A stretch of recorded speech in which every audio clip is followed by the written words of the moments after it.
Ano po bang pwede niyong sabihin sa people para hindi po sila matakot na, sometimes it's okay pala na talagang kailangan natin mag-utang. Halimbawa, alam na natin yung good debt, alam natin yung kahalagahan nito.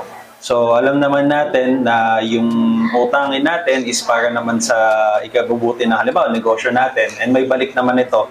Halimbawa, no? So, halimbawa, ako, nagpapatakbo kasi ako ng isang negosyo, tapos gumagamit ako ng credit card, no? Para sa mga pag-run na Facebook ads or advertising.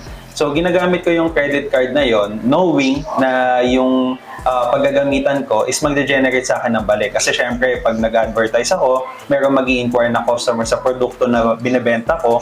And pag nagbayad yung kliyente ko na yon, yung customer na yon, mababayaran ko ngayon yung utang ko sa credit card. Yes, okay. So kapag alam natin yon, magiging panatag yung loob. Opo.